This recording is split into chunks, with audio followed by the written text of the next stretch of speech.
Hello, you wonderful people, and welcome to another episode of Super-Fanta-Fi. This being a show where it's about TV shows of the supernatural, fantasy, and or science fictional genre. For today's episode, I'm going to talk about the season finale of From. A great season finale. A lot of really interesting things went down in this episode, so let's break it down. Well, first and foremost, we have Jade finally figuring out how he plans on giving power to the tower and stuff like that. And basically by taking electronics that they had, that when they came into this world, they basically connect them to the spots where electricity should run. Like, for example, connecting the blow dryer to the part where the electricity should come out and light up the light bulb, and it does work. So now the thing is, all they have to do is gather up all the electronics that, or like all the things that have electricity or wires through them in this place, but also connecting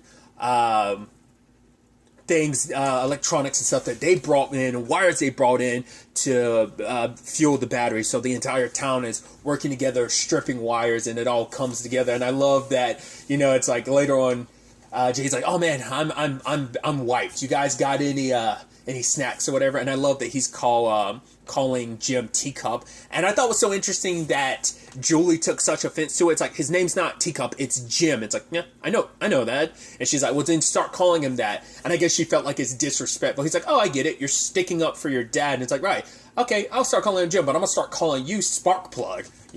Okay, see you later. I'm like, that whole exchange was so interesting. But it's just to further prove, like, Jade is a smart person, but he's also a very self-centered asshole. But he had such a sweet moment with Kenny's mom later on. I thought it was a beautiful message. Obviously, like, they're potentially going to leave this place, but the rough thing is, for Kenny's mom, it's like, her husband's here. So it's like, right, you don't want to leave him alone. Because it's like, right, if you leave this place, there's no guarantee you could ever come back here to get his body. He's going to be left here alone in this place if you manage to leave. And so I love that story that Jay told of. He was living in France with his grandmother until he was 12, because that's when she died. And he was told to go, like, live with his uncle, but he didn't want to leave because he didn't want to leave her alone. Because there was no other family that lived in France, so she would have been there all alone. But he, I think he said it was his uncle or maybe someone he met told him this lesson of, basically, no matter where you go, they will always be here with you. And I love that. I think that's such a beautiful thing. And I like to believe that people who are gone, those people you love and care about, they're never, ever far away from you. They're with you no matter where you go. So even if you leave this place, even if his body's here, wherever you go, he will go. And I thought it was so beautiful because, yeah, they have their back and forth, but I think it plays into what Kenny had said previously. I think it was the previous episodes. Like, yeah, you may have issues with him calling him selfish and self-centered, but, it's like, it almost seems like the people you bump heads with the most are the people you like the most, is kind of what Kenny was suggesting about his mom. And his mom just, like, touching Jade's face, like, oh, you're such a sweet boy. Pray with me. And he does. I thought that was, once again, he can come off like such a dick. He said he was going to go back to get something. I guess he was going to get some weed to kind of like, or whatever, because he's like, right, I've got one more rolling paper. I know you don't like my proclivities, but whatever, dude. And he was telling Jim that's what he was going. I was like, oh, I thought he was making an excuse, because I thought he was actually going to still go look for Victor, but he didn't want to say anything without pissing off Jim. But it's like, no, he went to go get high, but he came back in higher spirits, because like that time he had with Kenny's mom, I think, was very like cathartic, and it was just a beautiful, touching moment. And it's kind of interesting that all around everyone kind of has those too. There's the whole Kenny and Christy situation where he had actually written in that little lamp about all the places he would want to go. And I think it's very important that Christy was like, right, I've never been anywhere outside of Grand Rapids. It's like, oh, dude, things are going to get super complicated. Let's go ahead and jump the gun there. We see the bus at the end. You're like, you see Grand Rapids, Michigan. You're like, oh my God. I was like, wow. And that's interesting because you never get that many people showing. At least 2 cars, it's wild. An entire bus potentially filled with people, which Christy's fiance is going to be up there because it's going to complicate things. And I'm wondering, did this place do that on purpose? It's like, oh, let's bring in people you care about just to complicate things more. That's going to be a bus full of people you're going to have to explain everything to. So I'm also curious, once again, jumping around a little bit, obviously the storm coming is a terrible thing for the tower, but from what we've seen so far, we've never actually seen other weather in this place. I guess it never crossed my mind. I was like, oh, does this place like for like normal seasons? Like when it comes like more potential, like what is time in this place? Because this place seems like I've always said this place seemed like it was like a pocket dimension. So does like time and is it a place like outside of time and space? Like does seasons actually happen? The fact is it rains here. I mean, I guess it makes sense because if you probably say the same seasons and sun and just shine and everything, would everything be able to prosper without those other seasons and stuff? So I'm like, will it ever eventually snow in this place? Like, what is like the ecosystem like in that place? Because we haven't really dived into that. It's just like things are the way they are once again. And I think it plays interestingly enough into a point that Sarah had made. She was like, right, do the worms or even the animals in general, do they know this place is what this place is? Or do they just, does a worm, for example, go like, oh, dirt is dirt. It doesn't know more beyond that. Do they know on some level that something's off about this place? Because animals do have like a bit of a sixth sense about things. Like that's why when like a storm is coming or something's coming, animals will migrate. I mean, that's why birds and ducks and stuff like that migrate. Was it south for the winter or stuff like that? Because they got that feeling like, oh, this is when that's coming. It's something in their biology and their nature that tells them to do it. So maybe even then, like, even if they can't really put words into it, like, oh, they just know and sense that there's something off about this place. But I love Boyd's response of worms, if you cut them in half, it grows into two worms. It's like, so worms are creepy, so they probably feel right at home with this creepy ass place. So it almost fits that element to it. But yeah, I mean, but that's also why I was saying, because no one had any, like, other than, like, oh, the storm could mess up the antenna, no one was like, oh my god, it's storming. Like, no one had that reaction, so it must still be something that's normal. I just find it fascinating that in the time we've been here following these characters in the show, that's the first time that's ever come up. I don't think they've ever referenced, like, weather. Like, I mean, I think that speaks volumes that this place just has weather in general, that it's not just, because once again, I was under the assumption it's a pocket dimension. Maybe there's something, maybe the fact is it does have weather shows that it isn't necessarily stuck in a space-time, outside of space-time, or maybe the fact is that it does that is because it is encapsulated in a very specific point in time, but it also seems like the place changes and develops once again to fit the people there, so just get your mind wandering. Regardless, I went on this huge tangent. Circling back to what I was initially talking about was Kenny and Christy. Kenny wants to take Christy. I was like, right, let's, all the places I want to go, like Iceland and here and there. It's like, right, we could go together, like wherever you would want to go. And Christy kind of has to let him down softly because it's like, right, don't forget, I am engaged to someone. And he's like, right, I'm so sorry.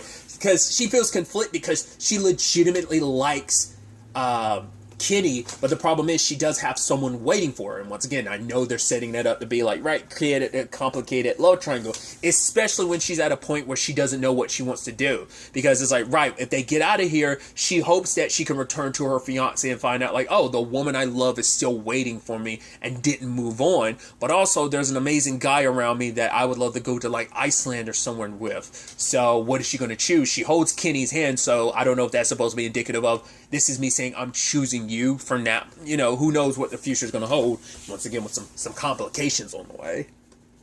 And I thought that was kind of a neat little thing where, like, because everyone's coming together, working together. Obviously Donna, her position on things last episode and now this episode when she was talking to Kenny, right, so many people from so many places, like, do you believe this miraculous tower is going to work, that we're actually going to get a signal? And Kenny's like, I hope so, So it is just like, once again, just keeping hope alive. And so I thought that was fascinating. There's also the Ellis and Fatima thing of him talking about the first time he met her. It's like, you had the question of like, who are we going to be like outside of this? Because and I don't think I said this, I didn't talk about this specifically last episode, but Fatima's point was, all we've ever known as a couple is this place. It is that thing of like, right, a relationship born from like complicated circumstances. Will it survive outside of said circumstances that drove you together?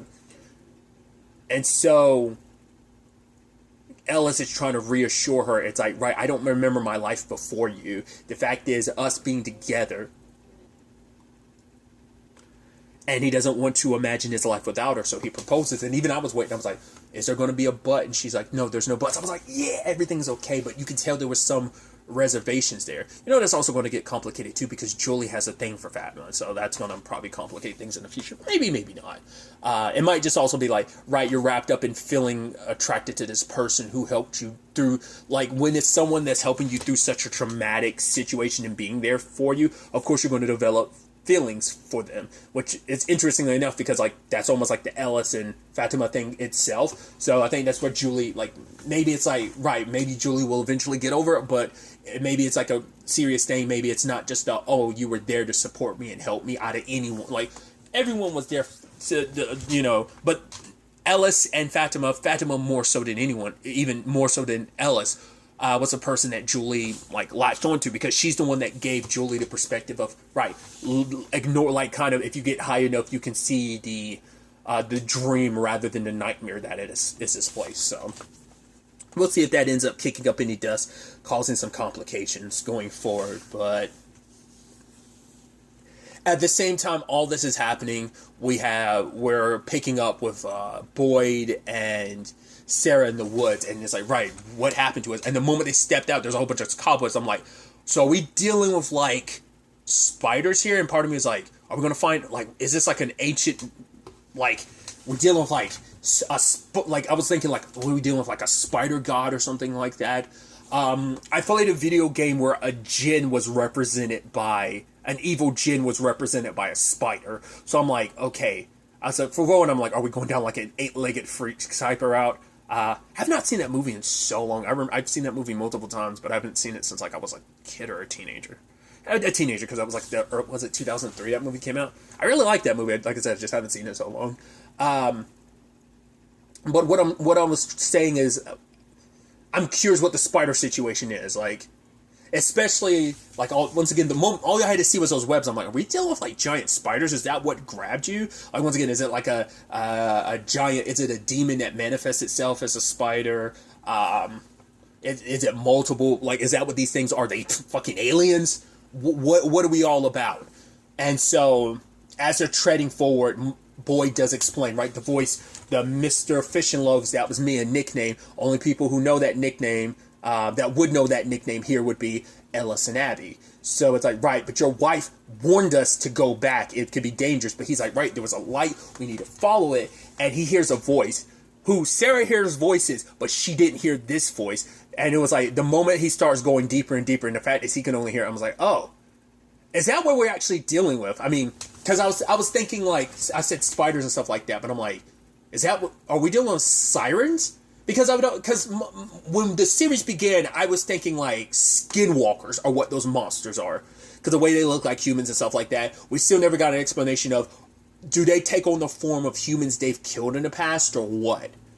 But it also would make sense because, like, sirens can lure you in with, they pretend to be something else to lure you in and lure you to your death. And it pretended to be Abby to draw him in, but then all of a sudden these small spiders are around him and they bite him. And I don't know whether, like, they injected him with, like, some special venom or just a regular spider's venom. You know these can't be just regular spiders, but, like, Boyd started losing it. It's almost, and even he said, like, right, it's almost like this place feeds off your pain. He's like, you want my pain feeling. And it's like, is that what this does? Like, is this place, going very Danganronpa, does this place feed off your fear to something? Not fear, despair.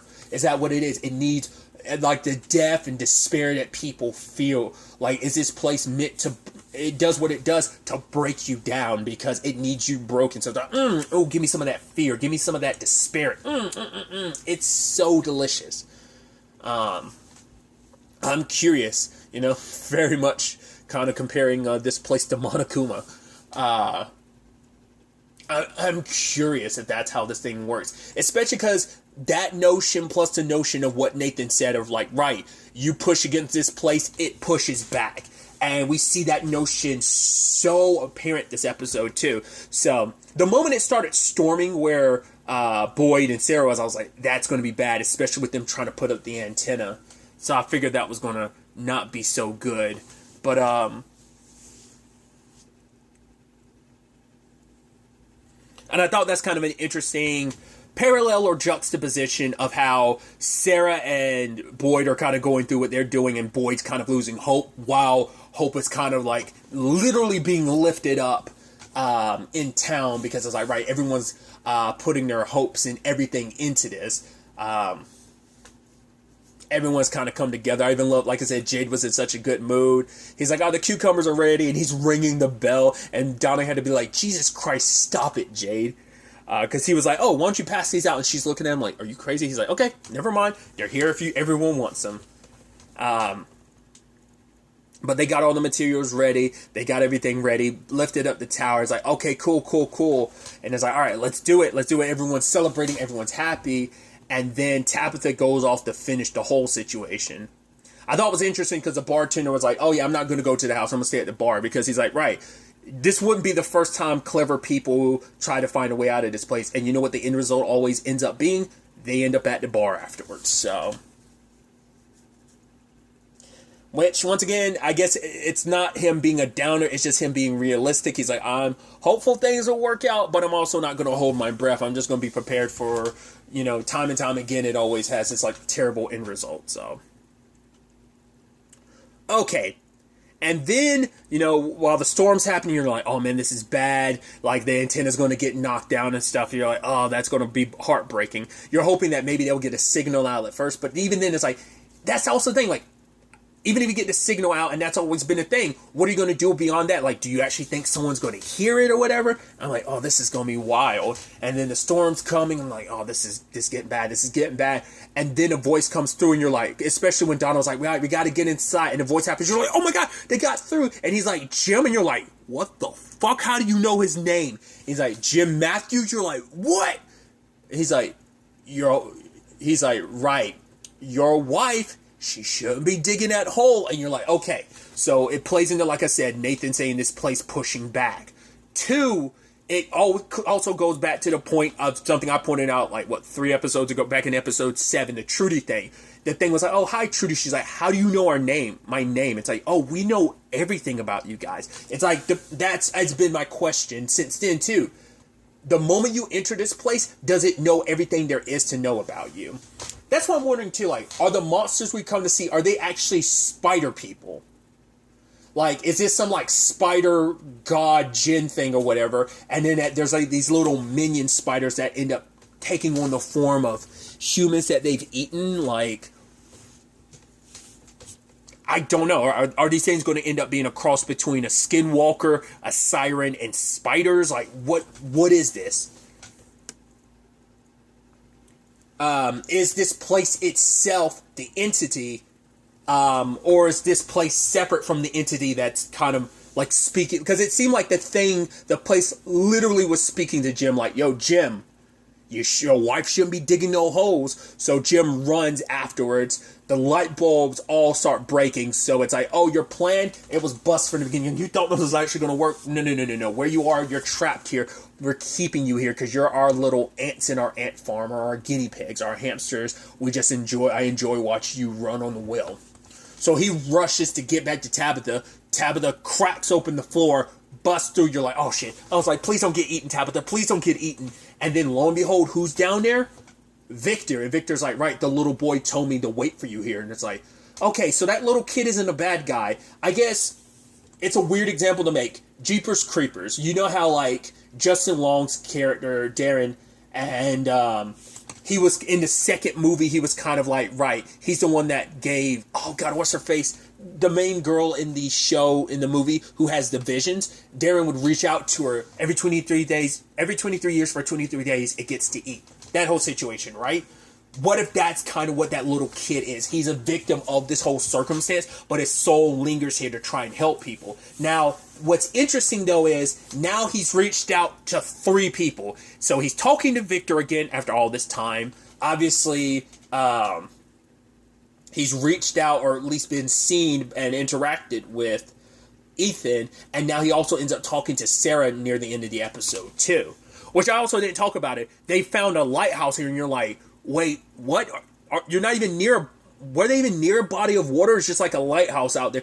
I'm curious, was this just a place that existed that was trapped in a pocket of time? Was it literally ripped out of existence, or was a pocket dimension copy made of the place to be an exact replica of a actual town? I don't know. but Tabitha fell through, Victor got her, and I was like, please move, Tabitha, move. Because also, like, there's drawings on the wall. It's like, oh, and Victor's like, they like to draw too. You're like, what is going... Because they made sure to, like, right, everything's kind of a slow burn, and then shit hits the fan in, like, the last few minutes of the episode. And you're like, what the fuck? So, Tabitha leaves with Victor, which, you know...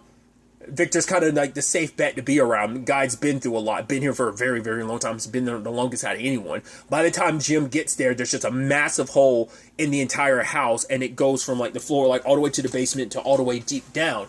Now, I was immediately scared, like, is Jim going to get attacked? Because remember the dream Tabitha had last episode where she saw Jim upside down. So I was like, is that going to have some correlation here?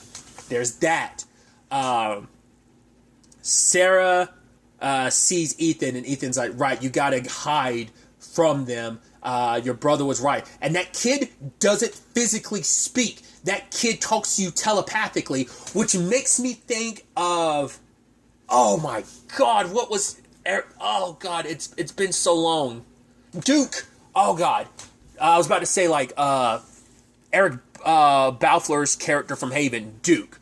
Like, how he communicated with, Jesus, I don't remember the Edge's character from Haven.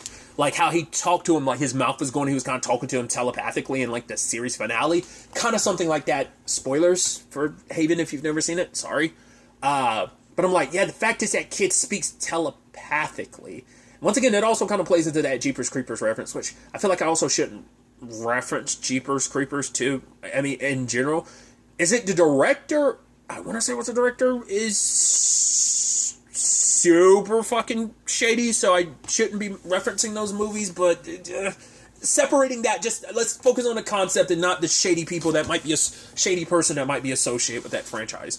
I want to say it's the director that some shit was like, oh, he's fucked up. Ugh. Anyway, so I'm trying to figure out, okay, so Sarah pushes, Boyd into one of the faraway trees. He ends up in what seems like almost like a chimney, because he's trapped in like a small rectangle of stone, and he's crying out. I'm like, are you going to end up being inside one of like the chimney or something to colony house or something? He's stuck there. God knows where Sarah ends up, because I was scared. I was like, oh, please don't let something happen to Sarah at the last second. But nope, just like Victor and Julie getting separated, same thing happened here. Okay, then once again we have our bus situation. It's just like everything that can go wrong went wrong. That, like I said, the shit hit the fan, and the last shot we get is the music turning on and the Grand Rapids Michigan bus arriving, and that's our stinger. So now the question is, where the hell does this all go next? From has been renewed for a second season, and I literally yelled when I was reading that just now. I was so excited. I was like, please don't cancel this. This is a really good show. It's a very slow burn, and I'm curious to see if they're going to keep up that same pacing with season 2, or will season 2 end up being a little fast. I'm fine with it. I'm kind of very used to slow burn shows. Me being the person who enjoys like thinking about stuff, understanding stuff, and throwing out wild theories, a slow burn of a show really kind of plays into that. I'm so excited to see what the hell they do with season 2, how this place develops. Now that this place has pushed back, like, they'd already started saying that the place started changing its rules, things were different because they were fighting back too much. They were pushing back too much, and now they probably pushed the place to the point it's like, you know what? Fuck it. Gloves are off now. It's about to go ham in this place. I'm also curious, it didn't come up in this episode, those things don't come out at night. Only come out at night. Would a storm allow those things to come out during the day? Like, are they like vampires, they'll burn during the day? We never really explained that, but why they avoid daylight, they just do, because the whole conversation was, are these things in the woods? Now the fact is we see that they're underground. It must mean like at night they burrow themselves underground. Like there's probably like a whole tunnel system that they use to get around, and very much like vampires, they probably like sleep during the day and just like they're nocturnal creatures maybe, or maybe they still are out and about even during the daytime because Victor was like, yeah, we got to be careful. So I'm assuming like they're kind of in like a hibernative state during the day. Whatever the case may be, if you bring them out during the daylight, would they burn? but also because it's raining and storming, would maybe because they're on their cycles and stuff like that of like being nocturnal creatures, that even if it's raining and storming, they still won't come out even with the sun being blocked. I don't know. There are so many questions. What new characters are we going to get introduced to next season? What characters aren't going to make it next season? Where the story in general is going to take us.